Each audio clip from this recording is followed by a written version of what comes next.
శ్రీ మహాగణాధిపతయ నమ. ఐం మహాసరస్వత్యే నమ. శ్రీ లలితాంబికాదేవ్యే నమ. ఉగాది పండుగ సందర్భముగా కొత్త సంవత్సరము ద్వాదశ రాసుల వాళ్లకు ఎలా ఉండబోతూ ఉన్నది, ఈ 12 రాసుల వాళ్లకు కూడా ఎటువంటి ఉపయోగాలు ఉన్నాయి, మేలు జరుగుతుంది. ఈ విశ్వావసునామ సంవత్సరము క్రోధీనామ సంవత్సరం అనేటువంటిది అయిపోయి ఇప్పుడు విశ్వావసు అనేటువంటి పేరుతో కొత్త సంవత్సరము ప్రారంభమవుతూ ఉన్నది. కనుక ఎప్పుడు ప్రారంభమవుతుంది అంటే ఆదివారం రోజు ఉగాది పండుగ అయినది.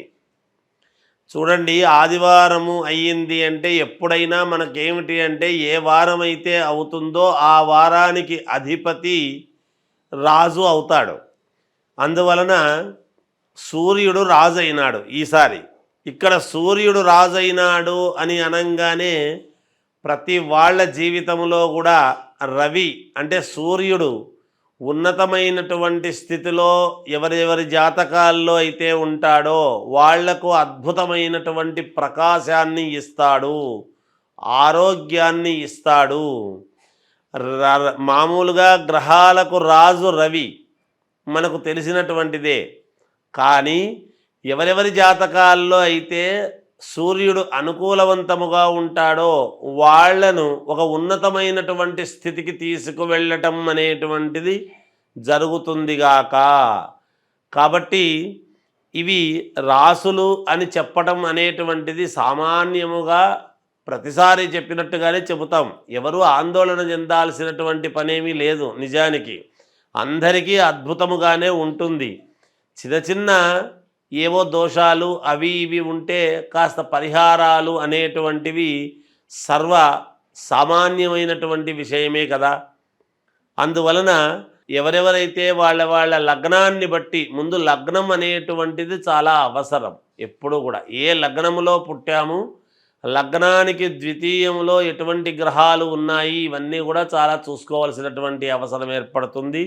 అందువలన ఈ విశ్వావసునామ సంవత్సరము కొత్త సంవత్సరము సందర్భముగా 12 రాసుల వాళ్లకు ఒక్కసారి ఎలా ఉంది ఏమిటి అనేటువంటి విషయాన్ని ఇప్పుడు మనం తెలుసుకోబోతూ ఉన్నాము. మేషరాశి వారికి ఆదాయం 2, వ్యయం 14, రాజపూజ్యత 5, అగౌరవము 7 ఉంది. సరే, ఆదాయం 2 ఉంది, వ్యయం 14 ఉంది. ఏమిటి అంటే సరే, ఆ రాబడి తక్కువ, ఖర్చు ఎక్కువ. గతంలో సంపాదించినటువంటి దాన్ని కాస్త ఈ సంవత్సరం ఏదో రకంగా ఖర్చు పెట్టడం అనేటువంటిది ఉండవచ్చును. యువతలో ముఖ్యముగా పెను మార్పులు సంభవించేటువంటి విధానముగా ఉంటున్నది ఈ రాశి వాళ్ళు ఈ సంవత్సరము. ఎందుకంటే నేటి బాలలే రేపటి పౌరులు అనేటువంటి పదం మనం చిన్నప్పటి నుంచి వింటూ ఉన్నాం. అటువంటి ముఖ్యమైనటువంటి యువత అంటే ముఖ్యమైనటువంటి దీంట్లోకి వెళతారు. అలా దేశం కాపాడుకోవడానికి కాస్త దేశ రక్షణ దాంట్లోకి కానీ, లేకపోతే ఐఏఎస్ ఐపీఎస్ ఆఫీసర్లు గాను, లేకుంటే కొంచెము డాక్టర్లు గాను, అంటే సమాజ సేవ, సంఘ సేవ అనేటువంటివి ఉంటాయి. ఉద్యోగాలు చేసుకునేటువంటి వాళ్ళు తమ తమ విధుల్లో చేసుకోవడానికి అనుకూలంగా ఉంటాయి, సహజంగా దానికి వెళతారు. కానీ ఎక్కువ శాతము పోలీసు డిపార్ట్మెంట్ కానీ ఇలాంటి వాటి మీద ఎక్కువగా దృష్టి పెట్టే అవకాశం ఉన్నది. ఏలినాటి శని ప్రారంభం అనేటువంటిది మార్చి 29వ తేదీ నుండి ప్రారంభమవుతున్నది మేషరాశి వాళ్లకు అనేది గమనించాలి. అయిన వాళ్లతో కొన్ని చిన్న చిన్న ఇబ్బందులు, సమస్యలు వచ్చే అవకాశము ఉంటుంది ఈసారి. ఎందుకు ఈ మాట చెప్తున్నాము అంటే మేషరాశికి వ్యయములో ఏర్పడేటువంటి గ్రహస్థితులు, మీనరాశిలో ఏర్పడేటువంటి గ్రహస్థితుల యొక్క ప్రభావము వలన ఇంతవరకు మాకేమి ఇబ్బంది లేదు అని జాగ్రత్తగా చాలా మంచి తెలివితేటలతో ఒక్కొక్క మెట్టు ఎక్కొచ్చినటువంటి మేషరాశి వాళ్లకు గతంలో వీళ్ళు ఏం చేస్తారులే మనల్ని అని కొన్ని వదిలేసినటువంటివి ఈసారి మీకు కొంత ఇబ్బందికరముగా మారే అవకాశము ఉంటుంది అనేది గ్రహించాలి. ఉగాది పండుగ పూట ఉన్నది ఉన్నట్టుగా చెప్పటం అనేటువంటిది సాంప్రదాయం కాబట్టి తెలియజేస్తున్నాము. అయినా బాధపడాల్సిందేమీ లేదు, భయపడాల్సింది లేదు. సమస్యలు అనేటువంటివి సహజమే కదా. వ్యాపారస్తులకు చిన్న చిన్న ఇబ్బందులు ఉన్నప్పటికీ కూడా లాభాలు అనేటువంటివి చివరిలో రావటం అనేది జరుగుతుంది. ఇక భూముల వలన కొన్ని సమస్యలు, కోర్టు పరమైనటువంటివి కొన్ని ఇబ్బందులు కూడా కలిగే అవకాశము ఉంటున్నది, ఉండబోతూ ఉన్నది ఈ సంవత్సరము ఈ రాశి వారికి. బాగా జీవిస్తూ ఉన్నాము, ఇంతవరకు మనకు ఎటువంటి ఇబ్బందులు లేవు, ఎందుకు ఈ సంవత్సరం ఇలా వచ్చింది అని ఒక్కసారి మీరు ఆలోచన చేసుకునేటువంటి విధానముగా ఉండవచ్చును అనేటువంటిది తెలుస్తూ ఉన్నది. విద్యార్థులకు మాత్రము చాలా అద్భుతముగా ఉన్నది, చాలా యోగవంతముగా ఉన్నది. విదేశాలకు వెళ్ళాలి అని అనుకునేటువంటి వాళ్ళు బలంగా కోరుకోండి, తప్పకుండా వెళతారు. ఉద్యోగాలు కావాలి అనుకునేటువంటి వాళ్ళు ప్రయత్నాలు చేయండి, ఉద్యోగాలు వస్తాయి. అలాగే వివాహము కావాల్సినటువంటి వాళ్లకు, సంతానము కావాలి అని కోరుకునేటువంటి వాళ్లకు చాలా యోగదాయకముగా ఉంటూ ఉన్నది. ముఖ్యముగా ఈ రాశి వారికి రైతులకు చాలా అనుకూలవంతముగా ఉంటుంది. ఎర్రని ధాన్యము పంట అనేటువంటిది వేయడం చేయడం, వాటి వల్ల తద్వారా బాగా డబ్బు సంపాదించుకోవటము కూడా ఉంటుంది గాక. ఇంకా ఇంకా ఏమిటి అద్భుతము అంటే ఆడవాళ్లకు, ఈ రాశి వాళ్లకు చాలా యోగదాయకముగా ఉంటూ ఉన్నది. జాతకము ప్రకారముగా పరిహారాలు అనేటువంటివి మీ మీ వ్యక్తిగతమైనటువంటి వ్యవహారాన్ని చూసుకొని జాతకాలను బట్టి ఏదైనా చిన్న చిన్న ఇబ్బందులు ఉంటే సవరింపు చేసుకోండి, యోగాలు తప్పకుండా ఉంటాయి గాక.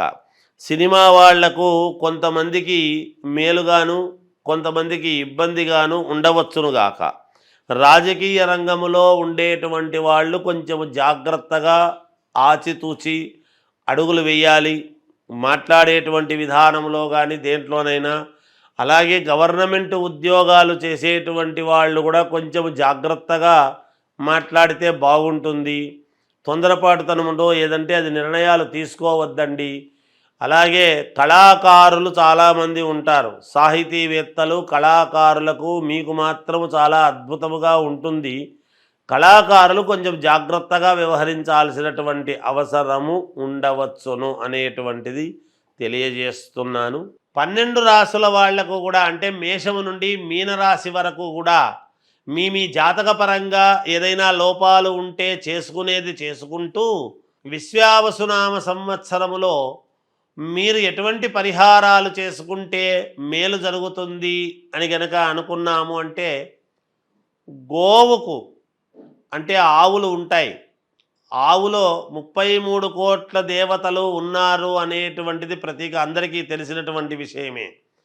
ఈ గోవుకు ఏం చేయాలి అంటే మంగళవారము, గురువారము ఈ 2 వారాలు మీరు గోమాత దగ్గరికి వెళ్ళి ఆ గోవుకు ఎడమవైపు ఉన్నటువంటి కొమ్ముకు మాత్రమే పసుపు పట్టించి కుంకుమ పెట్టి మీరు 9 ప్రదక్షిణలు చేసి ఆ గోవు తోకతో పుచ్చముతో మీ యొక్క తల మీద కొట్టుకొని రండి. ఇలా ఒక 7 సార్లు చెయ్యండి. రోజు వారం పొడవునా కాదు, ఈ సంవత్సరము పొడవులో 7 సార్లు చేస్తే చాలు, ఈ సంవత్సరానికి అంతా కూడా కలిపి. లేదా ఈ ఉగాది పండుగ అయిన నెలలోనే 7 సార్లు చేసుకున్నారు అంటే కూడా సంవత్సరం అంతా పని చేస్తుంది. అది కూడా కాదా అంటే ఓ శ్రావణ మాసము, కార్తీక మాసము ఇలాంటి మంచి మంచి మాసాల్లో చేస్తాము 1-2 సార్లు అనుకొని అలా చేసుకున్న పుణ్యఫలమే.